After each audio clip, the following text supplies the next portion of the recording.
नमस्कार, KP news 24/7 में आप सभी का स्वागत है। मैं हूं पूजा आपके साथ। आइए सबसे पहले देखते हैं मुख्य समाचार।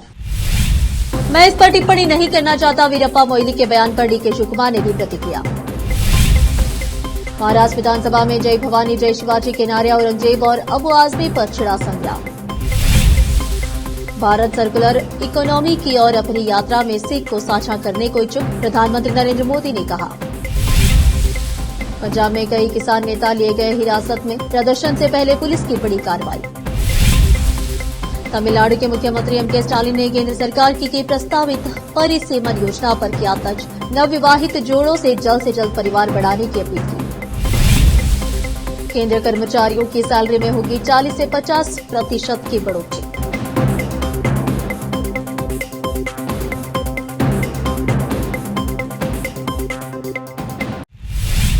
अब समाचार विस्तार से।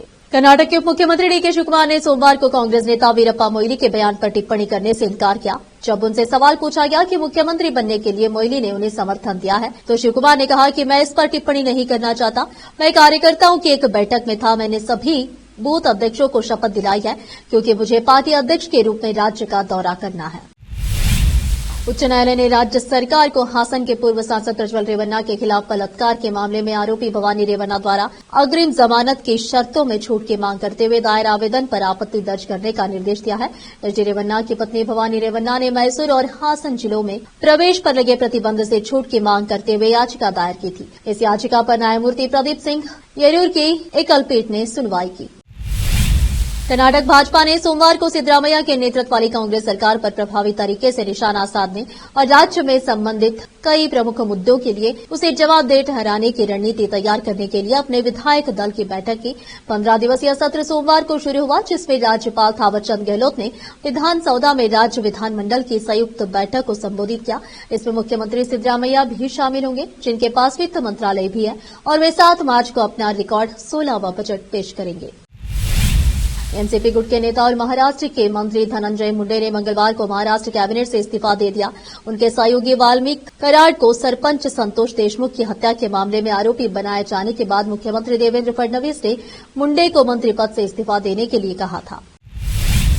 महाराष्ट्र में समाजवादी पार्टी के अध्यक्ष और विधायक अबू आजमी ने मुगल शासक औरंगजेब की तारीफ करने वाले अपने बयान पर सफाई दी है। इस बयान ने राज्य की सियासत में हंगामा मचा दिया है। शिवसेना और बीजेपी ने उनके खिलाफ कड़ी कार्रवाई की मांग की है। महाराष्ट्र विधानसभा में इस मुद्दे पर मंगलवार को जमकर हंगामा देखने को मिली। बीजेपी और शिवसेना के सदस्यों ने सदन में जय भवानी जय शिवाजी के नारे लगाए और अबू आजमी पर कार्रवाई की मांग की। सदन में हंगामे के कारण विधानसभा की कार्यवाही को स्थगित करना पड़ा। शिवसेना नेता गुलाब रघुनाथ पाटिल ने विधानसभा में अबू आजमी पर जमकर निशाना साधा। बीजेपी और शिवसेना की तरफ से विधानसभा के बाहर भी अबू आजमी के खिलाफ प्रदर्शन किया गया।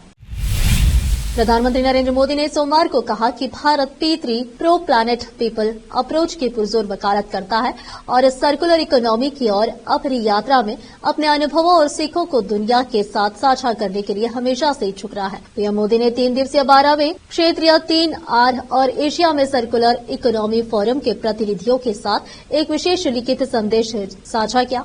उद्घाटन सत्र में केंद्रीय आवास और शहरी मामलों के मंत्री मनोहर लाल और राजस्थान के मुख्यमंत्री भजन लाल शर्मा सहित दूसरे व्यक्ति शामिल हुए। प्रधानमंत्री ने वैश्विक सस्टेनेबिलिटी प्रयासों में भारत के नेतृत्व पर प्रकाश डाला, जिसमें मिशन लाइफ पर्यावरण के लिए जीवन शैली और COP26 में घोषित पंचामृत लक्ष्य शामिल है, जो नेट शून्य भविष्य के लिए भारत की प्रतिबद्धता को मजबूत करता है। डीडीयू स्टेशन के करीब नंदन कानन एक्सप्रेस अचानक से 2 भागों में बंट गया। इस घटना के बाद यात्रियों में हड़कंप मच गया। मौके पर अफरा तफरी का माहौल बन गया। थोड़ी देर बाद पता चला कि कोच का कपलिंग टूट गया है, जिसके बाद ट्रेन को डीडीयू स्टेशन ले जाया गया, जिसके बाद कपलिंग को ठीक करके उसे आगे के लिए भेजा गया। संयुक्त किसान मोर्चे की तरफ से 5 मार्च को चंडीगढ़ में होने वाले प्रदर्शन से पहले पंजाब पुलिस ने बड़ी कार्रवाई की है और विभिन्न किसान संगठनों के नेताओं के घरों पर छापेमारी की है। जानकारी के अनुसार किसानों के चंडीगढ़ कूच से पहले ही पुलिस ने भटिंडा जिले में करीब 1 दर्जन जगहों पर छापेमारी की। कई किसान नेताओं को हिरासत में लिया। वहीं किसानों की तरफ से काफी जगहों पर पुलिस का विरोध भी किया गया। बता दें कि सोमवार को मुख्यमंत्री के साथ 2 घंटे तक चली बैठक बेनतीजा रहने के बाद संयुक्त किसान मोर्चा एसकेएम के नेताओं ने 5 मार्च से यहां 1 सप्ताह तक धरना देने की अपनी योजना पर आगे बढ़ने की घोषणा की थी। किसानों का आरोप है कि मुख्यमंत्री मान बैठक को बीच में ही छोड़कर चले गए, जिससे किसानों में नाराजगी बढ़ गई है। इसके बाद एसकेएम ने कृषि ऋण माफी योजना समेत विभिन्न मांगों को लेकर चंडीगढ़ में 5 मार्च से अनिश्चितकालीन धरना देने की घोषणा की। पूर्वोत्तर दिल्ली के ज्योति नगर इलाके में 2 गुटों के बीच गोलीबारी हुई है। एक पुलिस अधिकारी ने यह जानकारी दी है कि गोलीबारी की घटना के बाद आसपास के इलाकों में रहने वाले लोग सहम गए हैं। DCP north east Abhishek Mishra ने बताया कि गोलीबारी की घटना में 5 लोग घायल हो गए हैं। उन्होंने बताया कि आपसी झड़प में फायरिंग हुई है। घायलों को जीटीबी अस्पताल में भर्ती कराया गया है। ज्योति नगर पुलिस स्टेशन में मामला दर्ज किया गया है। साथ ही उन्होंने कहा कि पुलिस के पास घटना में शामिल लोगों के बारे में कुछ सुराग मिले हैं। बिहार की सियासत में हर दिन कुछ ऐसा होता है जो मीडिया की सुर्खियां बनती है। बिहार में एनडीए के सीएम फेस घोषित करने को लेकर जारी राजनीति के बीच सोमवार को विधानसभा में मुख्यमंत्री नीतीश कुमार का नेता प्रतिपक्ष तेजस्वी यादव से इशारों में हुई बातचीत से जहां सियासी चर्चा गर्म हो गई, वहीं विधान परिषद में भी कुछ ऐसा हुआ जिसने बिहार सियासत में थोड़ी सरगर्मी और बढ़ा दी। दरअसल विधान परिषद में नेता विपक्ष और पूर्व मुख्यमंत्री राबड़ी देवी ने जेडीयू को सीधा ऑफर दे दिया कि बीजेपी का साथ छोड़ दे और महागठबंधन में आ जाए। राबड़ी देवी का यह ऑफर राजद के सुप्रीमो लालू प्रसाद यादव के उस ऑफर के बाद काफी अहम हो जाता है। दरअसल राज्यपाल के अभिभाषण पर चर्चा के बीच राबड़ी देवी ने सत्ता पक्ष पर भड़कते हुए सीधे तौर पर कहा कि बीजेपी का साथ छोड़िए, हम आपके साथ आ जाएंगे। राबड़ी देवी ने आरक्षण के सवाल पर कहा कि फाइल उठाकर देख लीजिए, पंचायती राज में आरक्षण का विरोध जेडीयू ने किया था और कहा था कि पहले चुनाव होने दीजिए, इसके बाद आरक्षण लागू होगा। अब उल्टा चोर कोतवाल को डांट रहा है। हालांकि राबड़ी देवी ने जेडीयू नेता और एमएलसी नीरज कुमार की ओर मुखातिब होकर तंज कसते हुए कहा कि आप लोग दोनों तरफ की मिठाइयां खाएंगे, यह नहीं चलेगा। अब फिलहाल एक और छोटा सा ब्रेक। हिंदुस्तान के हर कोने में हम हैं मौजूद। 24 घंटे हालात पर गहरी नजर, खबरों से जुड़े चुपते सवालात और आपको दिखाता है धार्मिक, सामाजिक, राजनीतिक, लोकल और इंटरनेशनल न्यूज की सबसे बेहतर कवरेज, जो आपको रखती है हर पल बाखबर। देश और दुनिया भर की खबर के लिए देखते रहें KP news 24/7। Noor education trust Bidar की ओर से चलाए जाने वाला Noor MEd and BEd college Bidar, recognised by NCTE Delhi and affiliated to Bidar University, Bidar. Admission are open for the academic year 2024-25. विशेषज्ञ और सक्षम शिक्षकों द्वारा शिक्षा प्राप्त करने के लिए नूर एमएड एंड बीएड कॉलेज में दाखिला लें और शांत वातावरण में शिक्षा प्राप्त करें। बीदर शहर में बेहतर शिक्षा का एकमात्र केंद्र Noor MEd and BEd college, Shahpur gate, Bidar. Phone numbers 9945283920, 8482221297।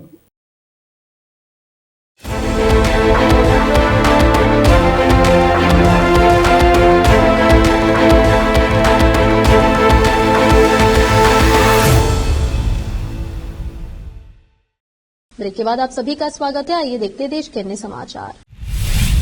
Tamil Nadu के मुख्यमंत्री एमके स्टालिन ने कथित तौर पर केंद्र सरकार के प्रस्तावित परिसीमन योजना पर तंज किया। साथ उन्होंने राज्य में नवविवाहित जोड़ों से जल्द परिवार बढ़ाने की अपील की। उन्होंने कहा कि पहले वे नवविवाहितों को कुछ वक्त लेने की सलाह देते थे, लेकिन अब बदलते हालात में यह संभव नहीं है, इसलिए परिवारों की योजना तुरंत अपनाई जाए। इतना ही उन्होंने बच्चों को तमिल नाम देने की भी अपील की। एआईडीएमके नेता एमके स्टालिन ने कहा कि उन्होंने परिवार नियोजन पर अपनी राय बदली है और अब नवविवाहित जोड़ों को बच्चों के लिए इंतजार करने की सलाह नहीं देंगे। उन्होंने नागपट्टिनम में एक प्रोग्राम के दौरान कहा कि पहले मैं नवविवाहितों से कहता था कि वे परिवार बढ़ाने से पहले कुछ वक्त ले, लेकिन अब केंद्र सरकार जो जनगणना आधारित परिसीमन लागू करने की योजना बना रही है, उसके कारण यह सलाह सही नहीं रही। हमने परिवार नियोजन पर ध्यान दिया और जनसंख्या को नियंत्रित किया। अब मैं नवविवाहितों से कहता हूं कि वे तुरंत बच्चे पैदा करने की योजना बनाएं और उन्हें तमिल नाम दें। केंद्र सरकार ने लगभग 50 लाख केंद्रीय कर्मचारियों के वेतन में बदलाव के लिए 8वें वेतन आयोग के गठन को मंजूरी दे दी है। इसका फायदा न सिर्फ 50 लाख केंद्रीय कर्मचारियों को होगा बल्कि करीब 65 लाख पेंशनर्स को भी होगा। 8वें वेतन आयोग की घोषणा के बाद सेंट्रल गवर्नमेंट एम्प्लॉयज अब अपनी सैलरी में होने वाले बदलाव के बारे में जानना चाहते हैं, जो नए वेतन आयोग के तहत समिति के गठन के बाद लागू किए जाएंगे। हालांकि 8वें वेतन आयोग 2026 में लागू होने की उम्मीद है। 7वें वेतन आयोग का कार्यकाल 2026 में समाप्त हो रहा है। ऐसे में सरकार के पास सिफारिशों और उनकी समीक्षा करने के लिए पर्याप्त समय होगा। अब सरकारी कर्मचारी और पेंशनर्स जानना चाहते हैं कि उनकी सैलरी में कितना इजाफा होगा। बता दें कि 50 लाख से ज्यादा केंद्र सरकार के कर्मचारी और लगभग 65 लाख पेंशनर्स हैं जिन्हें इसका फायदा होगा। आखिर में फिर एक बार देखते हैं मुख्य समाचार। मैं इस पर टिप्पणी नहीं करना चाहता, वीरप्पा मोइली के बयान पर डीके शिवकुमार ने दी प्रतिक्रिया। महाराष्ट्र विधानसभा में जय भवानी जय शिवाजी के नारे औरंगजेब और अबू आजमी पर छिड़ा संग्राम। भारत सर्कुलर इकोनॉमी की ओर अपनी यात्रा में सीख को साझा करने को इच्छुक, प्रधानमंत्री नरेंद्र मोदी ने कहा। पंजाब में कई किसान नेता लिए गए हिरासत में, प्रदर्शन से पहले पुलिस की बड़ी कार्रवाई। तमिलनाडु के मुख्यमंत्री एमके स्टालिन ने केंद्र सरकार की प्रस्तावित परिसीमन योजना पर किया तर्ज, नवविवाहित जोड़ों से जल्द परिवार बढ़ाने की अपील की। केंद्रीय कर्मचारियों की सैलरी में होगी 40 से 50% की बढ़ोतरी।